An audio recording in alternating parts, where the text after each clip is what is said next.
उत्तम आर्जव धर्म। मायाचारी का अभाव, माया कषाय का अभाव उत्तम आर्जव धर्म है। उत्तम आर्जव धर्म मतलब सरलता। आज के वीडियो में हम उत्तम आर्जव धर्म के बारे में जानेंगे। चैनल पर यदि नए हैं तो चैनल को सब्सक्राइब कर दीजिए। पूरी जानकारी के लिए वीडियो के अंत तक बने रहिए। उत्तम आर्जव धर्म 10 लक्षण पर्व के 10 लक्षणों में से तीसरा लक्षण है उत्तम आर्जव धर्म। यह 10 लक्षण क्या है? ये 10 लक्षण आत्मा की स्वभाव है। धर्म का अर्थ होता है स्वभाव, और किसका स्वभाव? आत्मा का स्वभाव। तो आत्मा के स्वभाव के ये 10 लक्षण हैं। उसमें से तीसरे लक्षण का नाम है उत्तम आर्जव धर्म। यह आर्जव धर्म कहीं बाहर से नहीं आता, यह हमारी आत्मा का ही गुण है। हमारे अंदर यह गुण विद्यमान है, लेकिन पर के निमित्त से यह आर्जव धर्म कलुषित हो जाता है। वह पर क्या है? मायाचारी, माया कषाय। 4 प्रकार की कषाय हैं, क्रोध, मान, माया, लोभ। उसमें जो तीसरी कषाय है मायाचारी, उस मायाचारी के प्रभाव से हमारा आर्जव धर्म चुप जाता है, प्रकट रूप में नहीं आता। तो आर्जव धर्म को प्रकट करना चाहिए और मायाचारी को दूर करना चाहिए। इसलिए कभी भी जीव को मायाचारी नहीं करनी चाहिए और अपनी आत्मा के स्वभाव में रमण करना चाहिए। आर्जव धर्म में स्थित रहना चाहिए, सरलता में स्थित रहना चाहिए। मायाचारी किसे कहते हैं? छल कपट करना, धोखा देना, किसी की चुगली करना, यह सभी मायाचारी करना है। जबकि उसके ठीक विपरीत उत्तम आर्जव धर्म है, जिसे सरलता का भाव कहते हैं। जैसा हम मन में सोचते हैं वैसा ही करना, वैसा ही दिखाना, उसको सरलता कहते हैं, आर्जव धर्म कहते हैं। लेकिन माया कषाय के वशीभूत होकर छल कपट किया जाता है, उसमें मन में कुछ और सोचा जाता है और बाहर कुछ और दिखाया जाता है, बाहर कुछ और आचरण किया जाता है, उसको मायाचारी कहते हैं या छल कपट कहते हैं या उसको चीटिंग करना कहते हैं। अनेक लोग दिन भर चीटिंग करते रहते हैं। आजकल तो देखा जाए तो मुखौटों का जमाना है। हर व्यक्ति अपने चेहरे के ऊपर दूसरा चेहरा लगा के घूम रहा है। अंदर कुछ और है और बाहर कुछ और दिखाता है। अनेक लोग सामने यह दिखाते हैं कि हम बहुत हितैषी और मन में उसके प्रति घृणा का भाव रखते हैं। इसलिए चेहरा ऐसा बनाते हैं कि सामने वाले को एकदम आप बहुत ही अच्छे लगो।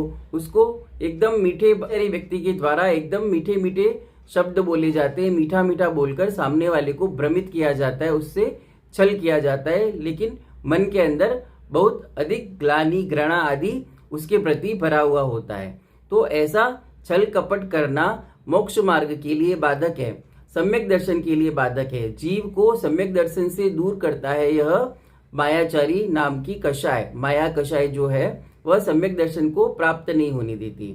सम्यक दर्शन की प्राप्ति के लिए क्रोध, मान, माया, लोभ, इन कषायों को नष्ट करना चाहिए, साथ में मिथ्यात्व को नष्ट करना चाहिए, जिससे सम्यक दर्शन की प्राप्ति होती है और परंपरा से मोक्ष की प्राप्ति होती है। लेकिन इन माया आदि कषायों के कारण यह जीव इस संसार में ही पटकता रहता है, नए नए कर्म बांधता रहता है और अनेक कुगतियों में जाता है। विशेष रूप से यह जानना चाहिए कि मायाचारी करने वाला जीव अक्सर तिर्यंच गति में जन्म लेता है, क्योंकि तिर्यंच गति में अनेक जीव, तिर्यंच गति के जीवों में मायाचारी की प्रधानता होती है। तिर्यंच गति के जीव छल कपट बहुत करते हैं। तो जो भी मनुष्य छल कपट करते हैं उन्हें यह जान लेना चाहिए कि उनकी अगली गति तिर्यंच गति होने वाली है। वे तिर्यंच बनने वाले हैं अगले भव में। इसलिए यदि तिर्यंच नहीं बनना हो, नरक में भी नहीं जाना हो, देव या मनुष्य गति ही चाहिए अगले भव में, या मोक्ष जाना है, तो मायाचारी का त्याग करना चाहिए और अपने आत्मा के स्वभाव उत्तम आर्जव धर्म को धारण करना चाहिए। इसके लिए एक छोटी सी कथा सुनाता हूँ। एक गुणनिधि नाम के मुनिराज थे। वे बहुत तपस्वी थे।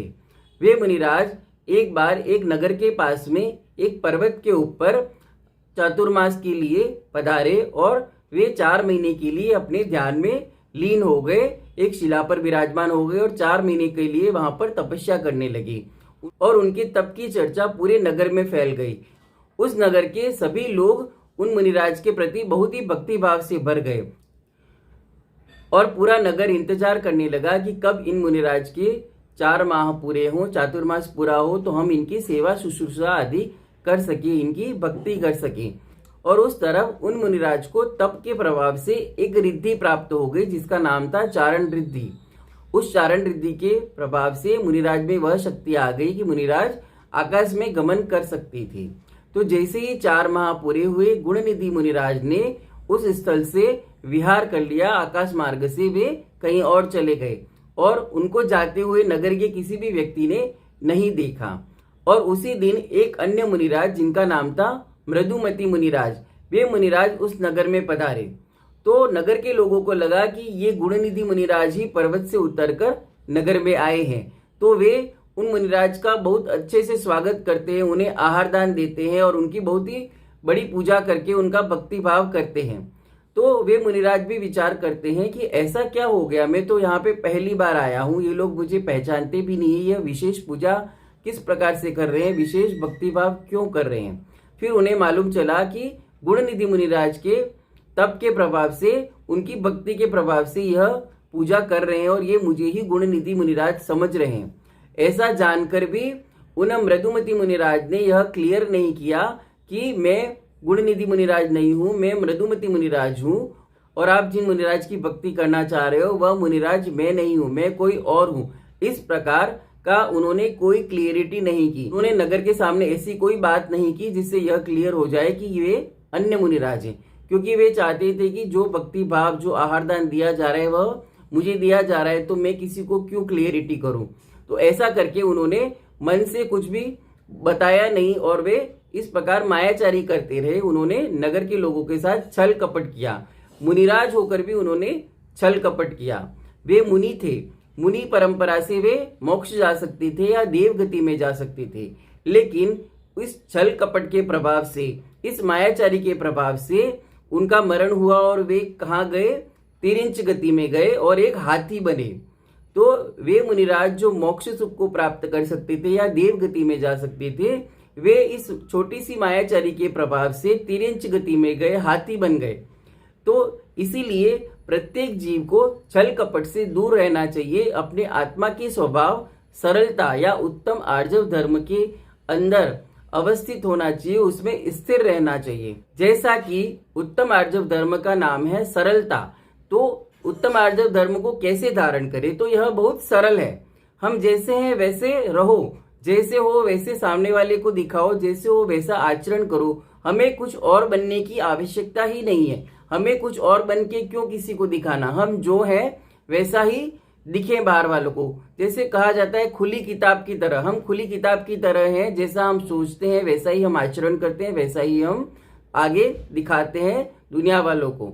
इसलिए कभी भी हमको छल कपट नहीं करना चाहिए, मायाचारी नहीं करना चाहिए, क्योंकि कई लोग मीठा मीठा बोलकर एक बार तो मित्र बन जाते हैं, लेकिन जब उस मायाचारी का भेद खुलता है तो शत्रुता हो जाती है। मायाचारी व्यक्ति को कोई पसंद नहीं करता और एक न एक दिन वह छल कपट, वह मायाचारी दुनिया के सामने आ ही जाती है और फिर उसको अपमान सहन करना पड़ता है, अनेक सजा यातनाएं उसको सहन करनी पड़ती है। इसलिए मायाचारी कभी नहीं करना चाहिए। मायाचारी करने से तिरिंच गति का दुख भोगना पड़ता है, नरक निगोद में जाना पड़ता है। निगोद या हाथी जैसा जीव तो बहुत बड़ा जीव है, बहुत अच्छी बात है, लेकिन अधिक मायाचारी करने से 1 इंद्रिय 2 इंद्रिय जीव भी बन सकते हैं, निगोद में भी जा सकते हैं। इसलिए मायाचारी छोड़ने योग्य है और उत्तम आर्जव धर्म ग्रहण करने योग्य है। उत्तम आर्जव धर्म में उत्तम शब्द का अर्थ है सम्यक दर्शन। सम्यक दर्शन का मतलब होता है सही श्रद्धा, सच्ची श्रद्धा, सही मानना, सच्चे रूप में मानना, जो जैसा है उसको वैसा मानना। तो जो जैसा है उसका वैसा मानना सरलता के साथ में, आर्जव धर्म के साथ में, उसे ही कहते हैं उत्तम आर्जव धर्म और यह धारण करने योग्य है। मुनि हो, आर्यिका हो, श्रावक हो, श्राविका हो, प्रत्येक जीव को इस उत्तम आर्जव धर्म को धारण करना चाहिए यदि वे परंपरा से मोक्ष सुख को चाहते हैं। यदि वे इस संसार भ्रमण से छूटना चाहते हैं तो उत्तम आर्जव धर्म को ग्रहण करना चाहिए। जैसे टेढ़ी मयान के अंदर सीधी तलवार को प्रवेश नहीं कराया जा सकता, वैसे ही मायाचारी व्यक्ति के मन में धर्म प्रवेश नहीं कर सकता। जिनेंद्र भगवान की वाणी मायाचारी व्यक्ति के मन में प्रवेश नहीं कर सकती, इसलिए उसको मायाचारी छोड़कर सरलता के साथ जिनेंद्र भगवान की वाणी को ग्रहण करना चाहिए, तभी वह मोक्ष मार्ग में आगे बढ़ सकता है। अन्यथा मायाचारी के साथ में वह संसार भ्रमण करता ही रहेगा, अनंत काल तक संसार में भ्रमण करता रहेगा और चारों गतियों के दुखों को सहता रहेगा। इसलिए इस मायाचारी माया कषाय को आज ही त्याग देना चाहिए, इसको दूर से ही त्याग देना, और इस सरल स्वभाव में आने के लिए अधिक मेहनत करने की कोई आवश्यकता नहीं है। बिल्कुल शांत भाव से जैसे हम हैं हमको वैसा ही रहना चाहिए। हमें कुछ और बनने की कोई आवश्यकता नहीं है। हम अपने कर्मों से जैसे बने हैं वैसे हैं और वैसा ही संसार को दिखाओ, कुछ और बनने की क्या आवश्यकता। इस प्रकार आज की वीडियो में हमने उत्तम आर्जव धर्म के बारे में जाना। यहाँ एक पॉइंट और ध्यान रखने योग्य है, दशलक्षण पर्व का दूसरा धर्म है उत्तम मार्दव धर्म और दशलक्षण पर्व का तीसरा धर्म है उत्तम आर्जव धर्म। कुछ लोग दोनों में कंफ्यूज होते हैं कि दोनों एक जैसे दिखाई देते हैं, लेकिन ऐसा नहीं है, ये दोनों अलग अलग हैं। उत्तम मार्दव धर्म किसे कहते हैं? मान का अभाव उत्तम मार्दव धर्म है और माया का अभाव उत्तम आर्जव धर्म है। चार कषाय है ना, तो क्रोध, मान, माया, लोभ। तो क्रोध का अभाव उत्तम क्षमा है, मान का अभाव उत्तम मार्दव है, माया का अभाव उत्तम आर्जव है और लोभ का अभाव उत्तम सोच है। तो मान का अभाव और माया का अभाव ये दो अलग अलग वस्तुएं हैं। तो मान के अभाव से उत्तम मार्दव और माया के अभाव से उत्तम आर्जव, ऐसा जानना चाहिए। आज के वीडियो में हमने उत्तम आर्जव धर्म के बारे में विस्तार से जाना। वीडियो पसंद आया हो तो लाइक करें, शेयर करें, कमेंट करें और चैनल को सब्सक्राइब करें। जय जिनागम, जय महावीर।